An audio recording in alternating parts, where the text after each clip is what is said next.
கொஞ்ச நாளைக்கு முன்னாடி ஒரு பொண்ணை பார்த்து பேசுகிற சந்தர்ப்பம் கிடைச்சிது ஒரு கல்யாண வீட்டில்.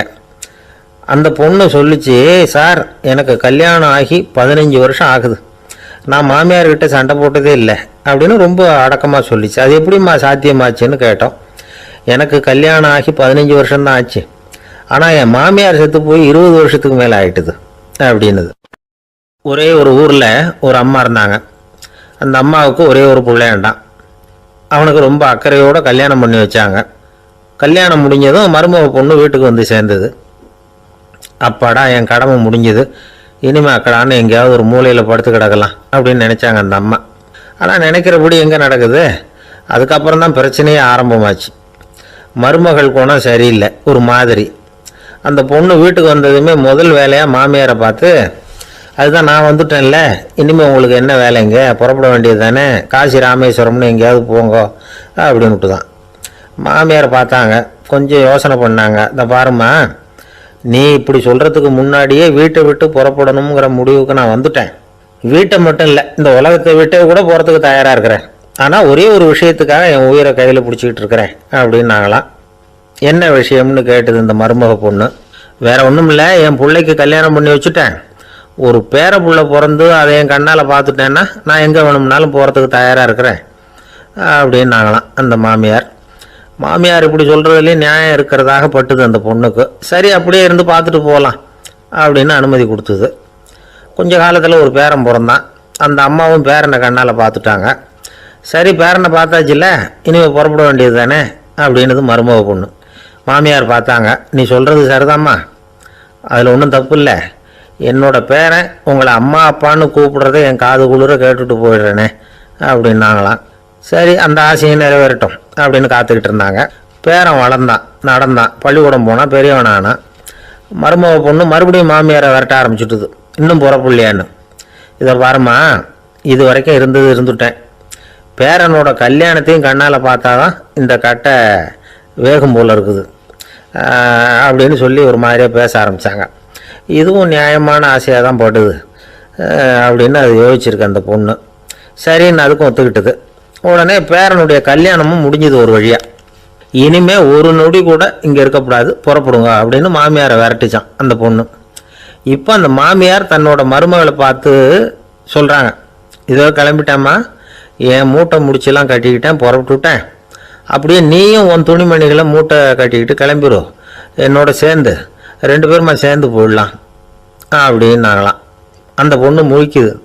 முழிக்காதே, உனக்கு ஒரு மருமக வந்துட்டா, இனிமேல் நீ ஒரு மாமியார் தானே, உனக்கு இனிமேல் இங்கே வேலை இல்லை, புறப்படு அப்படின்னாங்களாம். அப்போ தான் அந்த பொண்ணு சிந்திக்க ஆரம்பிச்சுதான், தன்னோட தவறு புரிஞ்சுதான்.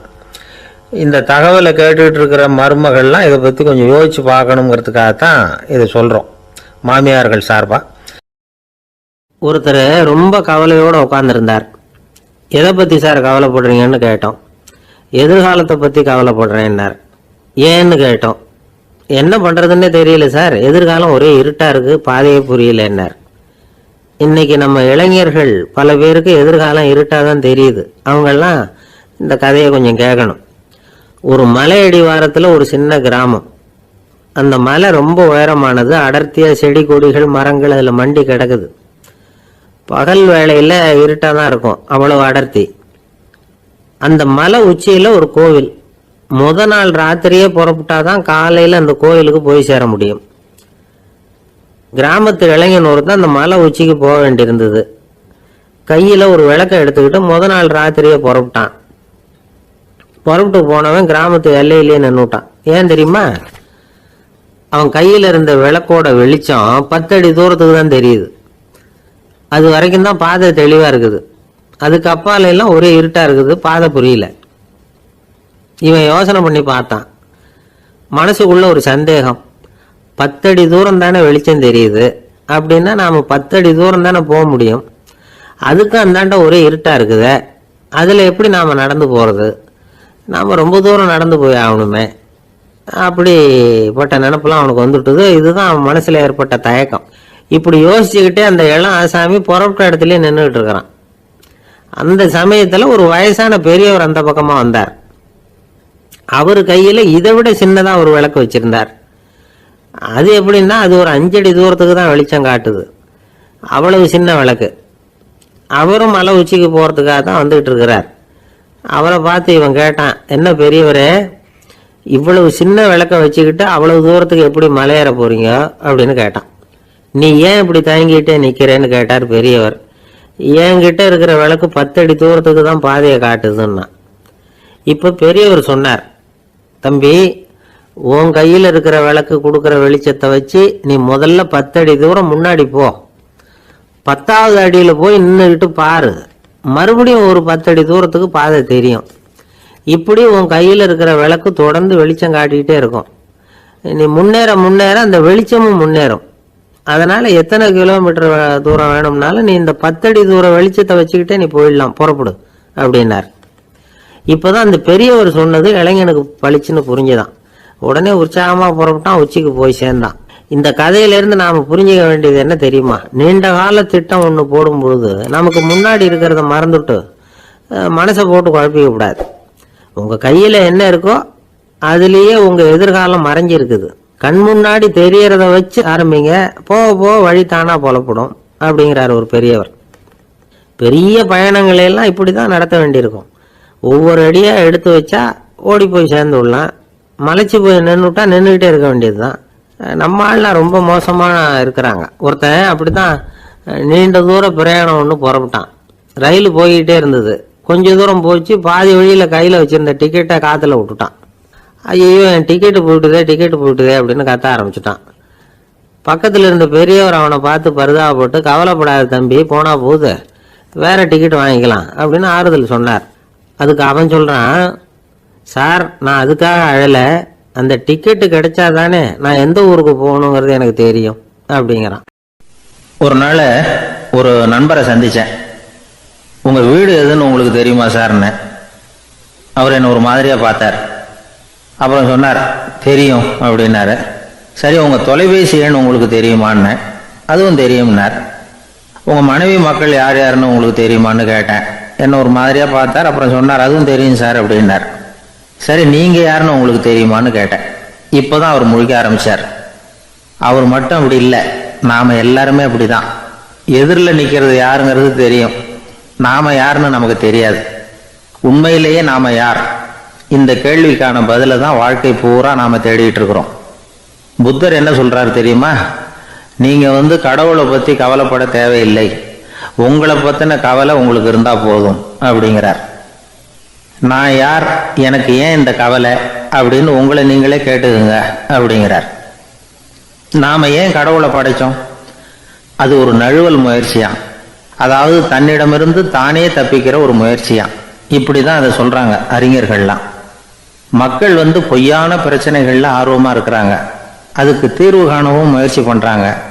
கடவுளை பற்றி விவாதிக்க எல்லாருக்கும் விருப்பம், தன்னுடைய சுயம் பற்றிய பிரச்சனையே இருக்கிறதில்ல. ஆகக்கூடிய விஷயம் என்னன்னா, கடவுள் சமாளிப்புக்கு பயன்படுத்தப்படுகிறார். மனவியல் என்ன சொல்லுது தெரியுமா? கடவுள், சொர்க்கம், மறுபிறவி இதை பற்றிலாம் பேச ஆரம்பிக்கிறவங்க யார் தெரியுமா?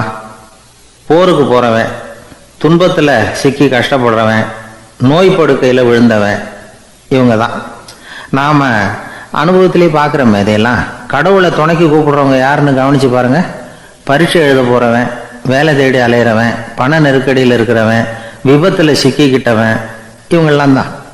தேர்வில் வெற்றி பெற்றதும் அவரை துணைக்கு கூப்பிடுறதில்ல, வேலை கிடைச்சதும் அவர் துணை தேவைப்படுறதில்ல. ஏன் இப்படி? கொஞ்சம் யோசனை பண்ணி பாருங்கள். துன்பம் வருகிற போது அந்த துன்பத்தை தவிர்க்க வேண்டிய நிலையில் அதிலிருந்து நழுவி போகிறதுக்காக பிரார்த்தனை தேவைப்படுது. எல்லாம் நல்லபடியாக நடக்கிறப்போ பிரார்த்தனை செய்கிறதில்ல. புத்தருடைய வழி என்ன தெரியுமா? அந்த வழியில் கடவுளும் கிடையாது, பிரார்த்தனையும் கிடையாது. புத்தர் செய்தது இதைத்தான். அதாவது கடவுள்கிட்ட இருந்து மனிதனையும், மனிதன்கிட்ட இருந்து கடவுளையும் அவர் விடுவித்தார். புத்த மதம் என்ன சொல்லுது தெரியுமா? கடவுள் பிரச்சனை அல்ல, மனிதன்தான் உண்மையான பிரச்சனை அப்படின்னு சொல்லுது. உங்களை நீங்கள் நல்லா தெரிஞ்சுக்கிட்டா போதும், நீங்களே கடவுள் ஆயிடுவீங்க அப்படிங்கிறது தான் புத்த மதம். அதனால் நமக்கு தேவை உள்முக பயணம். நான் யார் அப்படிங்கிற கேள்வியோட உள்ளே போகணும். அங்கே போனால் தான் தெரியும் நான் அப்படின்னு அங்கே யாருமே இல்லைங்கிறது. இதெல்லாம் புத்தர் சொல்லுகிற ஒரு தத்துவம். தத்துவம்னு சொன்னாவே நமக்கெல்லாம் அதை புரிஞ்சுக்கிறது கஷ்டம்தான். நம்ம பொறுத்த வரைக்கும் தத்துவங்கிறதுல 2 வகை உண்டு. ஒன்று தத்துவம், இன்னொன்று மகா தத்துவம். தத்துவம்னா என்ன தெரியுமா? கேட்குறவங்களுக்கு புரியக்கூடாது, அதுதான் தத்துவம். மகா தத்துவம் என்னன்னா சொல்றவங்களுக்கும் புரியக்கூடாது. அந்த வகையில் பார்த்தா இன்று ஒரு தகவலும் ஒரு மகா தத்துவம் தான்.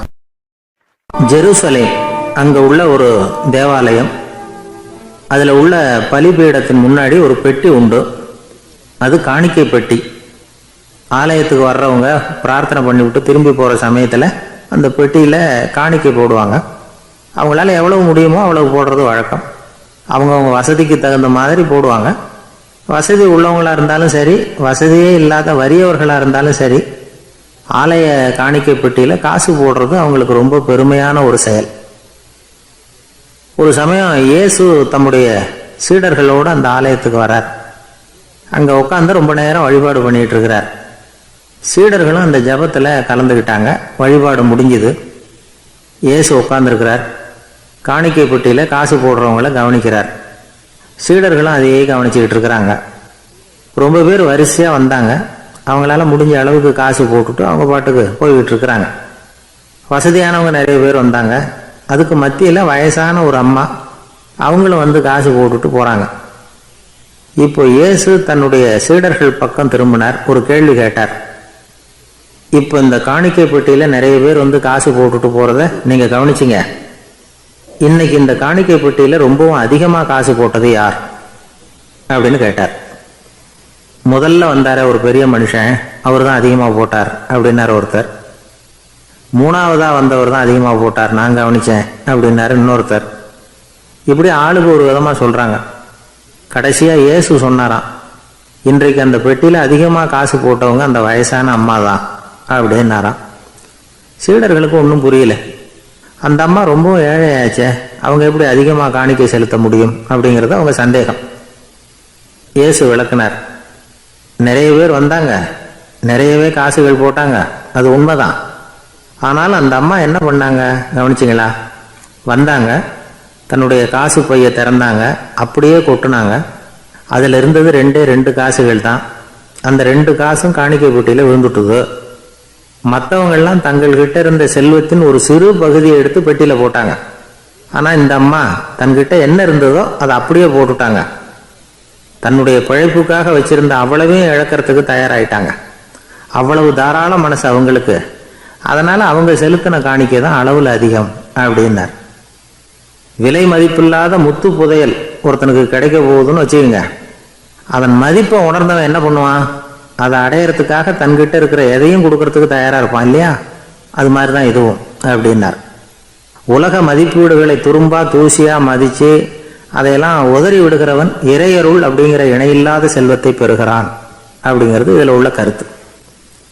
இறைவனுக்காக இழப்பதுன்னா துன்பப்படுகிறவர்களுக்காக, ஏழைகளுக்காக, ஏதுமற்றவர்களுக்காக இழப்பது அப்படின்னு அர்த்தம். உங்கள் அயலானுக்கு நீங்கள் என்ன உதவி செய்தாலும் அதை எனக்கே செய்கிறீர்கள் அப்படின்னு இயேசு சொல்லியிருக்கிறார். அடுத்தவங்களுக்கு உதவணுங்கிற குணம் இன்னைக்கு ரொம்ப குறைஞ்சி போச்சு. ஒருத்தன் வாழைப்பழத்தோல் வழுக்கி கீழே விழுந்துட்டான். பக்கத்தில் இருந்த நண்பன் உடனே அவனை தூக்கிக்கிட்டு போய் ஆஸ்பத்திரியில் சேர்த்துட்டான்.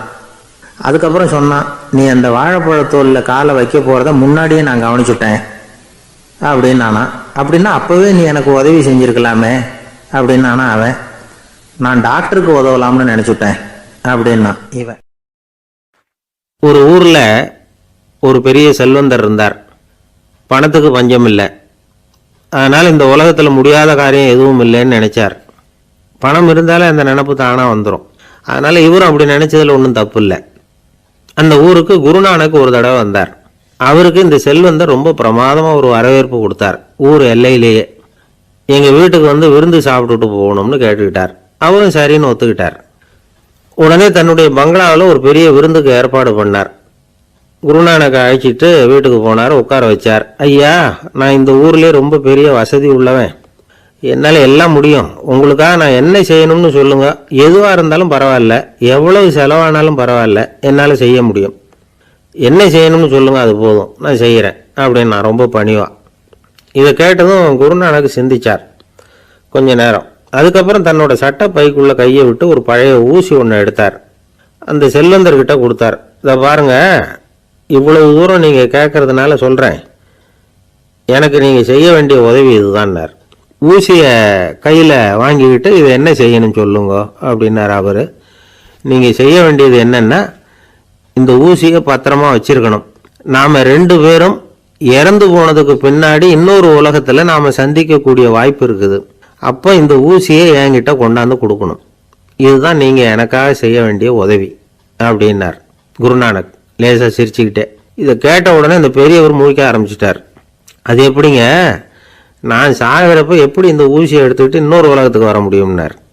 ஊசி மாதிரி ஒரு சின்ன பொருளை கூட இந்த உலகத்தை விட்டு நாம் போகிறப்ப எடுத்துகிட்டு போக முடியாதுங்கிறப்போ உங்களோட செல்வத்தையெல்லாம் எப்படி அங்கே எடுத்துகிட்டு வர போகிறீங்க அப்படின்னு கேட்டார் குருநானக். அதுக்கப்புறம் தான் அந்த பெரியவர் யோசிக்க ஆரம்பித்தாராம். குருநானக் சொல்கிறார், இதை பாருங்க, நாம் செய்கிற நல்லது கெட்டது தான் கடைசி வரைக்கும் நம்ம கூட இருக்கும். அடுத்தவங்க நல்லா இருக்கணுங்கிறதுக்காக பொருளை செலவு செய்யணும். அப்படி செய்யலைன்னா எந்த பிரயோஜனமும் இல்லை அப்படின்னார். அதுக்கப்புறம் தான் அந்த செல்வந்தரின் அறிவு கண் திறந்து தான். உடனே குருநானக்கை வணங்கினார். ஐயா, என்கிட்ட இருந்த ஆணவம் போயிட்டுது. இனிமேல் என்கிட்ட இருக்கிற செல்வத்தை நல்ல வழியில் செலவழிப்பேன் அப்படின்னாராம். நம்மகிட்ட இருக்கிற பணம் எப்பவும் நம்ம கூடவே வந்துக்கிட்டு இருக்காதுங்கிறதுக்கு இது ஒரு உதாரணம். அதுக்காக நாம் பணம் சேர்க்கறத பற்றி கவலைப்பட வேண்டியதில்லை, பேசாமல் படுத்து தூங்கிக்கிட்டு இருந்தால் போதும் அப்படின்னு இதுக்கு அர்த்தம் பண்ணிக்கப்படாது. முறையான வழியில் பணம் சேர்க்கணும், அதை முறையான வழியில் செலவு பண்ணணும். அதனால் ஏற்படக்கூடிய மன நிறைவு இருக்கு பாருங்கள், அது அனுபவிச்சவங்களுக்கு தான் தெரியும். சொர்க்கத்துக்கு போகிறவங்க இங்கேருந்து பணத்தை எடுத்துகிட்டு போக முடியாது. ஆனால் நம்ம செல்வத்தை இங்கே மற்றவங்களுக்கு பயன்பட செய்து அதனால் ஏற்படுற புண்ணியம் இருக்கு பாருங்கள், அதை எடுத்துகிட்டு போக முடியுமா. இதுதான் ஆன்மீகவாதிகள்லாம் சொல்கிற கருத்து. ஜான் நியூட்டன் ஒருத்தர், அவர் சொன்னார், நான் எப்போவாவது சொர்க்கத்துக்கு போய் சேர்ந்தேன்னா அங்கே 3 அதிசயங்களை பார்ப்பேன்னார். என்னன்னு கேட்டாங்க. நான் யார் யார் இருக்க மாட்டாங்கன்னு நினச்சிக்கிட்டு இருந்தானோ அவங்களில் சில பேர் அங்கே இருப்பாங்க, அது ஒரு பெரிய அதிசயம்னார். சரி, அடுத்தது என்ன? 2வது அதிசயம் என்னன்னா, அங்கே இருப்பாங்கன்னு நான் எதிர்பார்த்த சில பேர் அங்கே இருக்க மாட்டாங்க அப்படின்னார். சரி, 3வது பெரிய ஆச்சரியம் என்ன அப்படின்னா, நான் அங்கே இருக்க பாருங்க, அதுதான் அந்த 3வது அதிசயம் அப்படின்னாராம். காசி மாநகரத்தை பிரம்மதத்தன் அப்படிங்கிற ராஜா ஆட்சி பண்ணிட்டு வந்தார். அவர் ஒவ்வொரு வருஷமும் ஒரு திருவிழா நடத்துறது வழக்கம். எல்லா தேசத்திலிருந்தும் எல்லா வகையான ஜனங்களும் அதில் கலந்துக்குவாங்க. ஒரு சமயம் அது மாதிரி விழா நடந்துக்கிட்டு இருந்தது. வைகுண்டத்திலிருந்து தேவலோகத்திலிருந்து நிறைய தேவகுமாரர்கள்லாம் காசி நகருக்கு அப்போது வந்திருந்தாங்க. அதில் முக்கியமாக ஒரு 4 தேவகுமாரர்கள், அந்த 4 பேரையும் சுற்றி ஏகப்பட்ட கூட்டம். அப்படி என்ன விசேஷம் அவங்கக்கிட்ட அப்படின்னா, மற்றவங்களை விட அவங்க முகம் அழகாக இருந்ததா அப்படி பார்த்தா அப்படியும் இல்லை. அவங்க அணிஞ்சிருந்த மலர் மாலைகள் தான் அதுக்கு காரணமா. அந்த மலர்கள்லேருந்து அப்படி ஒரு அபூர்வமான நறுமணம். இதுக்கு முன்னாடி இப்படி ஒரு நறுமணத்தை அந்த ஊர் ஜனங்க அனுபவிச்சதே இல்லை. அதுதான் அந்த 4 பேரையும் சுற்றி கூட்டம். எல்லாரும் கேள்வி கேட்க ஆரம்பித்தாங்க. உடனே அந்த 4 தேவகுமாரர்களும் எல்லாருக்கும் தெரியும்படியாக வானத்தில் எழும்பி கொஞ்சம் உயரமாக நின்றுக்கிட்டாங்க. கீழே நின்றுக்கிட்டு இருந்த அரசன்லேருந்து ஆண்டி வரைக்கும் ஒருத்தர் பாக்கி இல்லாமல் ஒரே குரலில் எல்லாரும் அவங்கள பார்த்து, எங்களுக்கும் இது மாதிரி மாலையை போட்டுக்கணும்னு ஆசையாக இருக்குது, அதுக்கு நீங்கள் தான் அருள் பண்ணணும் அப்படின்னு கேட்டுக்கிட்டாங்க. மாலை போட்டுக்கிறதுனா எல்லாருக்கும் ஆசையாக தானே இருக்கும். அந்த 4 தேவகுமாரர்களில் ஒருத்தர் புத்தர் பிரான். அவர் சொன்னார், பூலோகவாசிகளே, நான் சொல்கிறத கொஞ்சம் பொறுமையாக கேளுங்க. கக்காரு அப்படிங்கிற கற்பக விருட்சத்தின் மலர்களால் தொடுக்கப்பட்டது இந்த மாலை. இதுக்கு நிறைய சக்தி உண்டு. எந்த காலமும் இது வாடாது, வாசனையும் குறையாது. ஆனால் இதை அணிந்து கொள்றதுக்கு சில தகுதிகள் தேவை அப்படின்னார். என்ன தகுதி அது சொல்லுங்களேன் அப்படின்னு ஏக காலத்தில் எல்லாரும் சத்தம் போட்டாங்க. தீய இயல்புகள் உள்ளவங்க, இழிந்த சிந்தனை, இழிந்த செயல் உள்ளவங்க இந்த மாலையை அணிய முடியாது அப்படின்னார். அவ்வளோதான். கூட்டத்தில் சத்தம் போட்டவங்கள்லாம் மெதுவாக அப்படி அடங்க ஆரம்பிச்சிட்டாங்க.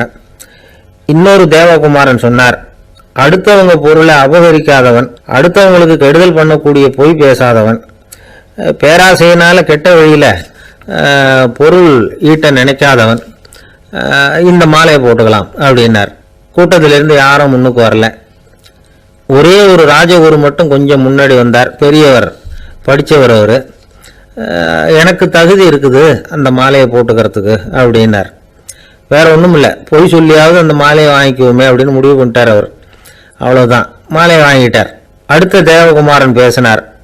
யாருக்கு திடமான அறிவும் மனமும் இருக்குதோ, யாருக்கு நல்ல காரியங்களில் அசையாத ஈடுபாடு இருக்குதோ, நல்ல அரிய பொருள்களை தனியாக தான் மட்டும் அனுபவிக்க விரும்பாதவர் யாரோ அவர் முன்னாடி வந்து இந்த மாலையை வாங்கிக்கலாம் அப்படின்னார்.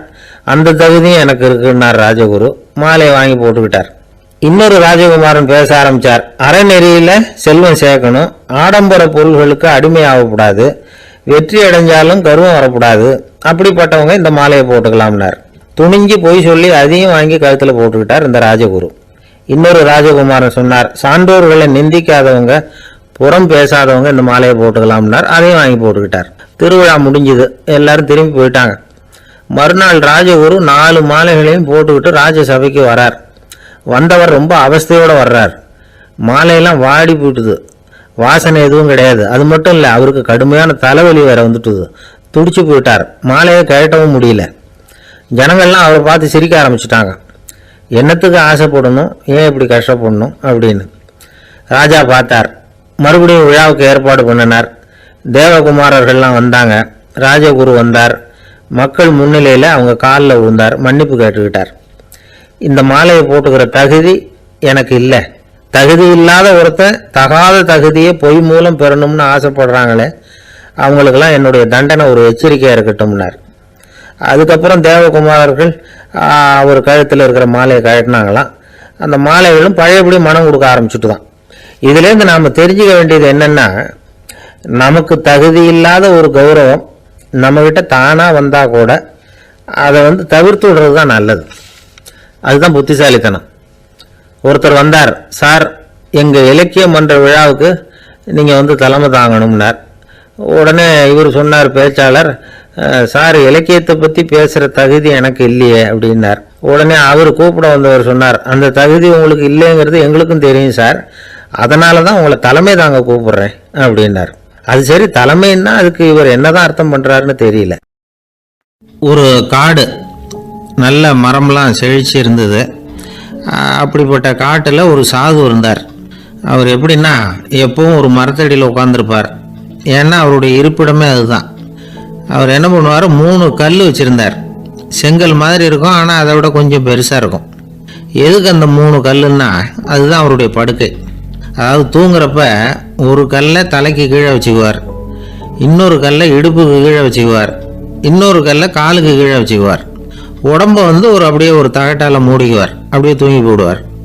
மழை பெய்யுதுன்னு வச்சுங்க, அவர் உடம்பு வந்து 3 கல் மேலே இருக்குதா, அதனால் தண்ணி வந்து அடியில் ஓடி போடும், உடம்பு நனையாது. மேலே தகடு இருக்கிறதுனால மழையும் உடம்புல படாது. அவர் தூக்கமும் கிடையாது, நிம்மதியாக தூங்குவார்.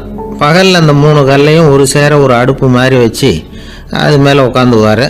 அதனால் பாம்பு பூச்சி எதுவும் அவரை வந்து தொந்தரவு பண்ணுறதில்ல, அது பாட்டுக்கு நடந்து போயிடும்.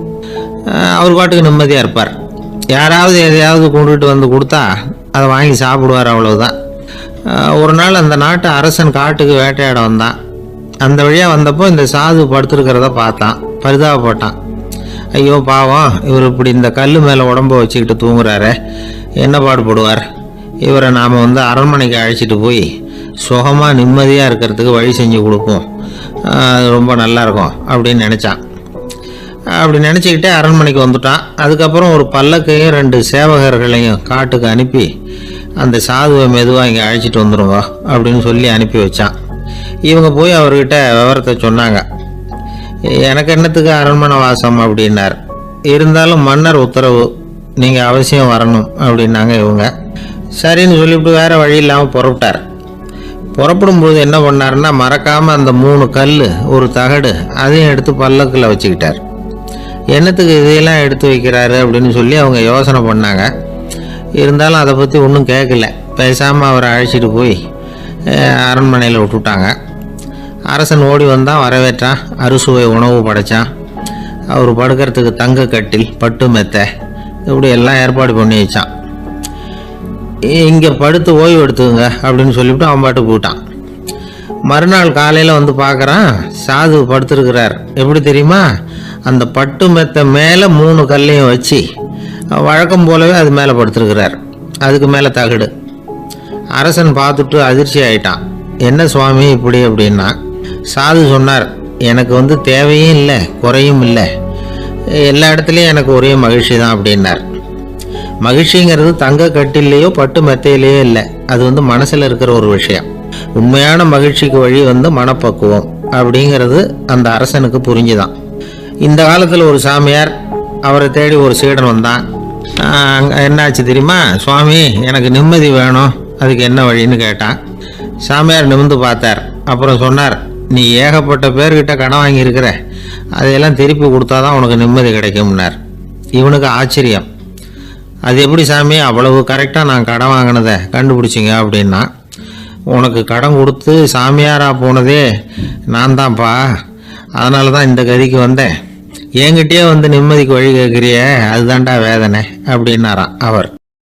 இயேசுநாதர்கிட்ட ஒருத்தர் கேட்டாராம், இயேசுவே என்னை எவ்வளவு நேசிக்கிறீர்கள் அப்படின்னு.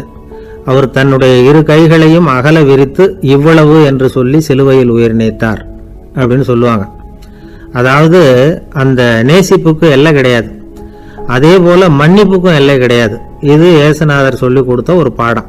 இயேசுனுடைய சீடர்களில் ஒருத்தன் பீட்டர், அவன் ஒரு நாள் இயேசுநாதர்கிட்ட கேட்டிருக்கான், இயேசுவே நான் என்னுடைய தம்பி கிட்ட அடிக்கடி சண்டை போட்டுக்கிட்டு இருக்கிறேன், என்னுடைய சகோதரன் கூட, அவனை நான் எத்தனை தடவை மன்னிக்கிறது? ஏற்கனவே 7 தடவை அவனை மன்னிச்சுட்டேன் அப்படின்னு சொல்லியிருக்கிறான். அப்போ இயேசு சொன்னாராம், மன்னிக்கிறதுக்கு எத்தனை தடவைங்கிற கணக்கெல்லாம் கிடையாது. எத்தனை தடவை உன்னுடைய சகோதரன் உன்னை கோபப்படுத்துகிறானோ அத்தனை தடவை நீ மன்னிக்கிறதுக்கும் தயாராக இருக்கணும், அதுதான் அப்படின்னு சொன்னாராம். அப்போ இவனுக்கு ஒன்றும் புரியல, இது என்ன அவன் தப்பு பண்ணிக்கிட்டே இருப்பான், நாம் மன்னிச்சுக்கிட்டே இருக்கிறதா அப்படிங்கிறது மாதிரி குழப்பமாக இருந்திருக்கிறான். அப்போ இயேசுநாதர் தன்னுடைய சீடன் பீட்டர்கிட்ட ஒரு கதை சொன்னாராம். அந்த கதை இன்றைக்கு நாம் எல்லாரும் சிந்தித்து பார்க்க வேண்டிய ஒரு கதை. அதாவது மன்னிப்பை விரும்புகிறவர்கள் மன்னிக்கவும் தயாராக இருக்க வேண்டும் அப்படிங்கிறது தான் அந்த கதையினுடைய தத்துவம். அந்த இயேசுநாதர் சொன்ன கதை என்னன்னா, ஒரு மன்னர் இருந்தார். அவர் ஒரு நாள் அரண்மனையில் உட்காந்து கணக்கு வழக்குகள்லாம் பார்த்துக்கிட்டு இருந்தார். நம்ம அரண்மனையிலேருந்து யார் யார் அரசாங்க கடன் வாங்கியிருக்கிறாங்க, யார் யார் திருப்பி செலுத்தி இருக்கிறாங்க அப்படிங்கிற விவரத்தையெல்லாம் பார்த்துக்கிட்டு இருந்தார். அப்போ தான் புரிஞ்சுது, அந்த அரண்மனையில் வேலை செய்கிற ஒருத்தனே அரசாங்க கடன் வாங்கியிருக்கிறான். எவ்வளவு? 10,000 பொற்காசுகள் வாங்கியிருக்கான் கடன். இந்த 10,000 பொற்காசுகளை திருப்பி செலுத்தலை அரசாங்கத்துக்கு. இது மன்னர் கவனத்துக்கு வந்தது. உடனே நம்ம அரண்மனையில் இருக்கிறவனே அரசு கடன் வாங்கி திருப்பி செலுத்தாமல் இருக்கான், அவனை கூப்பிட்டு வாங்கன்னு சொல்லி கூப்பிட்டுட்டு வந்தாங்களாம். விசாரிச்சிருக்கிறாங்க, என்னப்பா நீ எவ்வளவு ஒன்று? ஆமாங்க 10,000 பொற்காசுகள் வாங்கியிருக்கிறேன், இன்னும் திருப்பி கட்டலைன்றிருக்கான். உடனே அவர் மன்னர் சொல்லியிருக்கிறார், நம்ம சட்டத்திட்டப்படி நீ உடனே பணத்தை திருப்பி கட்டிடு. அப்படி உன்னால் கட்ட முடியலன்னா உன்னுடைய வீடு வாசல் சொத்து சுகம் எல்லாத்தையும் விற்று அந்த பணத்தை அரசு கருவூலத்தில் சேர்த்துக்கிறதுக்கு நானே ஏற்பாடு பண்ணிடுறேன் அப்படின்னு அந்த மன்னர் சொன்னாராம். இவன் அப்படியே அதிர்ச்சி ஆகிட்டான், அப்படியே பொத்துன்னு காலில் விழுந்தானா. மன்னா என்னை மன்னிச்சுங்க, என்னால் முடியல, எனக்கு மன்னிப்பு கொடுங்க அப்படின்ட்டுருக்கான். உடனே அவர் எழுந்திரிச்சு, சரி நீ மன்னிப்பு கேட்டுவிட்ட, அதனால் உன்னை மன்னிக்கிறேன், நீ பணம் கட்ட வேண்டாம் அப்படின்னு சொல்லி அந்த மன்னர் அவனை விட்டுட்டாராம். பணத்தையும் தள்ளுபடி பண்ணிட்டார், நீ திருப்பி கட்ட வேண்டான்னு. இவனுக்கு ரொம்ப மகிழ்ச்சி, அதனால் ரொம்ப உல்லாசமாக வந்துகிட்டு இருக்கிறான். தெருவில் வந்துகிட்டு இருக்கிறப்ப இவங்கிட்ட கடன் வாங்கின ஒருத்தன் எதுக்கு வந்துகிட்டு இருக்கான். அவன் இவங்கிட்ட ஒரு 100 பொற்காசுகள் கடன் வாங்கியிருக்கான்.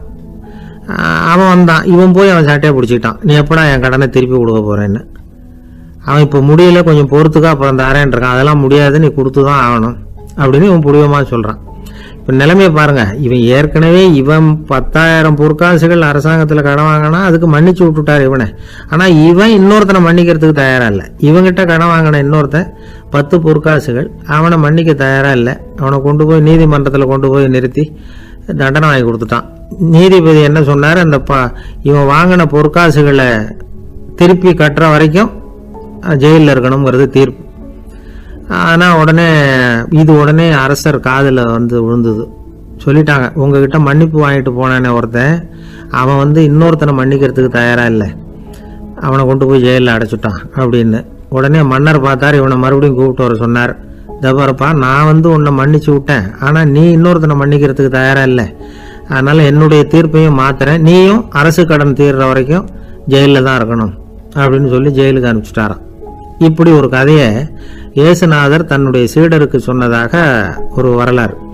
அது என்ன அதுலேருந்து நாம் புரிந்து கொள்ள வேண்டியதுன்னா, நாம் மன்னிக்கப்படணும்னு நாம் விரும்புகிறோம்னா நாம் இன்னொருத்தரை மன்னிக்கிறதுக்கு தயாராக இருக்கணும். அதனால் நாம் இன்னொருத்தரை யாரையும் மன்னிக்க மாட்டோம், ஆனால் என்ன இன்னொருத்தர் மன்னிக்கணும் அப்படிங்கிறது மாதிரி செய்யக்கூடாதுன்னு சொல்லுவாங்க. அது மாதிரி நாம் இப்போ இது தப்பாக புரிஞ்சுக்கிறவங்களும் இருக்கிறாங்க. பாவம் மன்னிப்புங்கிறதுலாம் எதுக்குன்னா, அதாவது மறுபடியும் பாவம் செய்யாமல் இருக்கிறதுக்காக தான்.